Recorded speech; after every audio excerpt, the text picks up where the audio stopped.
Hey everybody, Jam Creates here. Got another video comic book review for you.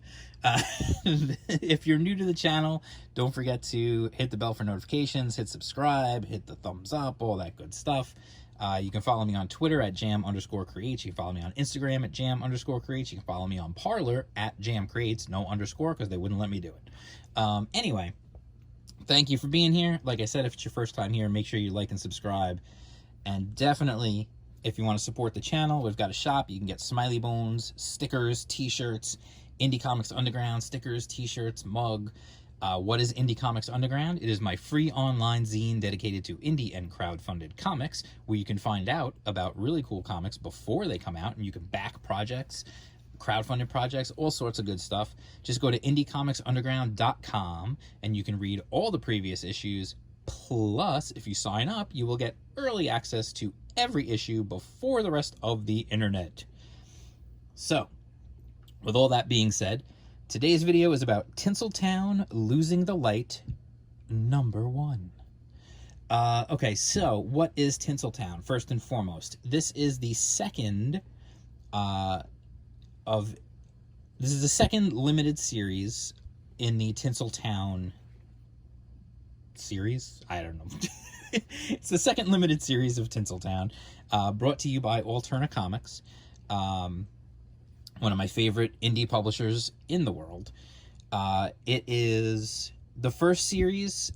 Essentially, it takes place in kind of old Hollywood, when the studios were king, and they had the big lots, and people even would do tours of the studio, and everything was happening there. They were making all kinds of movies on these back lots everywhere, and it was, so essentially they had to have on-lot security. So this is the story of Abigail Moore, who wanted to be a police officer. Of course, during that time, female police officers were pretty rare, and so the closest she could get was to be a security on the back lot. So anyway, the first story told her becoming the security and the first mystery that happened there, and how she handled it and whatnot. And now this series picks up pretty much right where the other one leaves off. There was also a Tinseltown short it came out on a Wednesday, which does tie into this a little bit. I mean, it's nothing that if you didn't read it, it's not the end of the world, but if you did, it's cool just to see the callback. So anyway, as with all Alterna Comics, $1.99 US, printed on newsprint, just like comics have always been, back in the day. Really fantastic. The first series was great. I loved the first series a lot, so I'm really looking forward to this one. So anyway, this is issue 1 of the new series. Now, written by David Lucarelli. He was the creator and the writer of the first one. Obviously, he's back for this one. The art in the first one and in this series as well by Henry Ponciano, who is a fabulous artist. If you've never heard of him before, like I said, he worked on the first series. He's a really, really good artist. If you check him out on like Instagram or Twitter or whatever, just follow and check out some of the art he posts. He's a really great artist. So anyway, this starts off with a bang. Honestly, we start off and it's Mexico 1916, and first and foremost, that's like, wait, why are we in Mexico? And Abigail is tied up, she's bleeding. This is not a good scenario. And this guy is saying, like, he killed his wife, that already. He's like, I did that to her and I loved her, but you I don't even like. Just think what I'm gonna do to you. And then we get the title, and then boom, we go back 6 weeks ago. So we get the setup of Abigail is in some serious trouble. We're not sure what led to that, of course, but now we're going to get that story. So we reintroduced to where we're at. She's talking about she's back on the lot. It's good to be back on the lot. The lot is jumping. They're making lots of pictures, a lot of stuff going on. We get to reintroduce to some of the characters, and we get some new stuff like losing the light, and there's a guy who basically flies a flag that tells them when it's good. And then her boyfriend, I mean, I guess you would call him her boyfriend, right? Her love interest from the first series is now actually, he was a stuntman And now he is actually acting. And so he's got his first movie role. He's playing a cowboy. And we get a little behind the scenes of kind of what happens in the studio system, the way the actors were kind of expected to look and be. Like, his hair's a little bit longer, and they're like, no. The director's like, no, cut it. Like, we don't do that. And so that, they end up giving him a haircut. And you see there's just all kinds of stuff happening.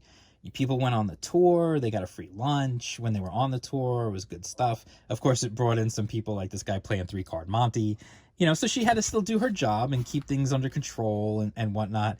And, and then eventually as we go, we see like he's struggling. He's really struggling to get himself to get going. He's looking at the camera. He's making mistakes. So they're talking about that, and we actually get to see Billy, who was the kid from the Pinboy story, which it came out on a Wednesday. So it was cool to see him again, and he's actually like, he's excited because he's working on the lot. He sweeps up and he does dishes, and now he's bringing lunches to a couple of real life movie stars and just good stuff. And then there's a purse snatching that happens. So Abby chases this guy and they wind up running over the set. First of all, I just want to point something out real quick. I don't know if you can hear my dog barking in the background. The lawn guys are here outside. I hope it's not that distracting. He hates the lawn guys. They're his mortal enemies. So anyway, I wanted to point out right here, just this panel, what a great dynamic panel this is, of the guy running, and he's breaking the panel border just a little bit, and he's coming forward and she's running towards him, and the perspective they're using, just a great panel, really well done. It's the kind of thing it's simple, but it's super effective, and it's something you don't see in a lot of mainstream comics anymore, honestly. Like, people are afraid to do, or they just don't know how to do perspective and dynamic shots. So she catches the purse snatcher. It turns out they decide they like the way it looked on film because they were rolling the whole time. So they decide to keep it, and the guy's basically going to get paid to be in the movie. She doesn't get anything extra because she works on the lot, and part of her contract states that she can't get anything extra. And then we're told, we're really set up for what is going to be what is eventually the driving plot going forward in this series. We're told about a series of accidents that have been happening on the set, and it started out as little stuff, but missing scripts and damaged props and a dress that would be messed up in wardrobe and stuff like that. But then now it's been like a lighting rig fell over and almost took out the director and the cameraman and things like that. Like, things have been getting more serious, and they don't really know who it is or what's going on. Is it someone who works for the studio? Is it a former employee for the studio? Is it, one of the talent? Is it someone who's jealous of the talent? Is it someone who hates their director? Like, what could it possibly be? So that's kind of the mystery that we're set up with here. And it ends with a pretty dramatic spot, which I'm not going to show you again. I don't like to spoil endings. You know how I feel about that. This is just a great comedic scene where they just run back and forth in front of them shooting. But anyway, it's basically this issue is really getting us set up for where we are, and what is happening on the lot, where we are in the story, where everyone is, where the characters from the first series are, and then sets up really effectively towards the end of the issue what is going to be the driving force going forward.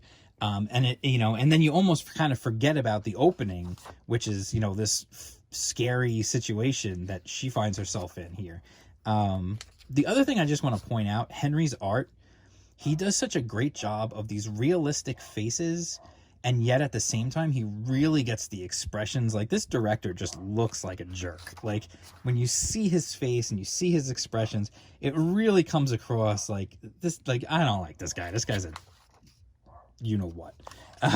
But anyway, Again, I really, really like Henry Ponciano's art. Um, and I think David Lucarelli is writing another great story. I'm really excited to see where this is going to go. He has said a lot of the Alterna books now are, since they've left Diamond Distributors, are going into a more ongoing numbering system and an ongoing format. I asked David in an interview if he was going to do that as well, and he said no. He prefers if Tinseltown is collected as limited series. So this is going to be a 5-issue limited series like the first one, and like the first one was also a limited series. So you can track them down and you can read them. You just go to Alterna's website. A lot of these are available still. If they are still in print, you could still get them. Obviously you can get this because this is the new one. But yeah, it's definitely, I wholeheartedly recommend it for sure. Because it's a really great job. It does a great job of setting the tone and the environment and the time period, again, just like the first one did. And this one, it really establishes where we are, and then establishes something going on and where are we going with it. And like I said, the artwork is fantastic. We meet some unsavory people who you think like, well, maybe this guy's got a reason, there's some reason for it or whatever it might be. It's a lot of good stuff going on, and I can definitely see how it's going to affect their relationship and everything else. So it's really good stuff. I wholeheartedly recommend it. Just like I recommend tracking down the original series. It's really good. I don't think you need to have read the original series in order to read this.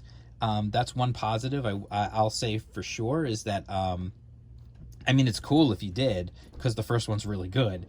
But if you missed out on the first Tinseltown series, you don't have to be afraid, like, oh, I'm not going to know what's going on. I'm not going to know who anyone is. I'm not going to be able to follow. No, you'll be fine. You can jump right in. You'll be fine. It's not an issue at all. So anyway, that is Tinseltown Losing the Light, issue 1 from Alterna Comics. And that is my review. I like it. So I give it, since it's a movie-themed thing, I guess I should give it 2 thumbs up. There you go. Siskel and Ebert. Anyway, I will talk to you guys again soon with another video. I will be back. Don't forget to like and subscribe and all that good stuff. Follow me on the social medias and all that stuff. And I will talk to you guys again soon. Peace out.